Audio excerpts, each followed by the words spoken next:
Thing about life. In order for a new life and a new reality and a new renewing of the mind to occur, then there has to be a death. Because if that's not occurring, then there is something else preoccupying the space or attention or awareness within your mind. As is the case with everything else. There's always what I find interesting about life, not only in the field of science, but also in us trying to discover truth. There's always one thing, one equation trying to cancel out the other equation. As an example, there's good and evil. There's positive and negative. There's right and wrong. And so on and so on and so on. So it's the same case with lust. If through lust we basically want more, me, we're very selfish, then there needs to be the equation that cancels that out in order to kill it and take it away out of our mind. Now, what's the other L word that might fall into that? Here's a word, love, that we hear too many times of. And a lot of people say, it's like, nobody can put a finger on love. And maybe I might come from a place of arrogance, but I will feel confident enough that saying, at least the way we know, we can say with certainty that love is self-sacrificing, love looks out for the well-being of others. In other words, it's selfless. That's the equation of lust, which is selfishness. That's the opposite side of the equation.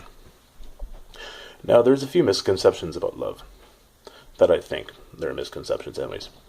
A lot of people basically will equal love out to be a feeling. Now, sure, love can make you feel great. It can make you feel awesome. But I promise you, if you self-sacrifice, if you devote yourself to someone else, and then one day he or she cheats on you, leaves you, love is going to hurt. It's not going to be a pleasant, full feeling. I realize that there's an element of, kumbaya, or the perfect picture that Hollywood showcases, with the man and the woman smiling, walking into the sunset. And, no. One thing love will do, though, is when you feel a measure of completion from someone, it will basically make you want to self-sacrifice, and basically love might make more of an appearance.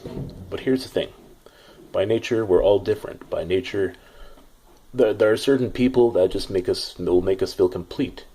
You don't need love.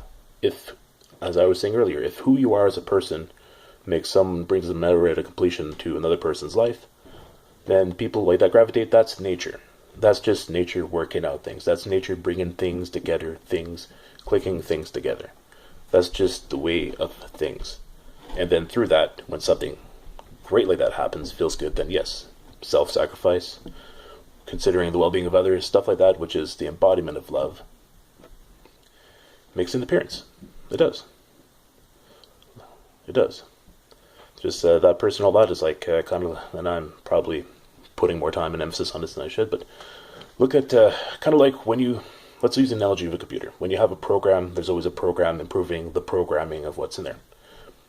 Us as people, through free will, we get to navigate ourselves and create the own program, our own perception, which becomes the program of our lives.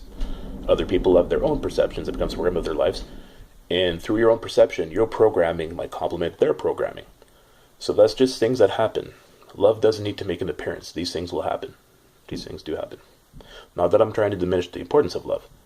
What I'm trying to say is love is greater than the feeling. Love is greater than the moment that you see on Hollywood. Love is greater than any happening that we can imagine. Ultimately, having love in our minds and through meditation, love can create a reality that would put that to shame. That could be in the moment, not in a happening, not finding someone else. Love can put the great happening in the moment, in the now. So, here's another misconception too, and I apologize. But there's a misconception that a lot of us are turned off to love and are turned on to lust, and this is just figuratively speaking, because we think that love is just looking out for the well-being of others, which in part it is. But love also has a benefit that can reap towards us, a karma that could benefit and prosper, not the lives of others, but our lives as well. Love is as much there for our own prosperity as it is for others.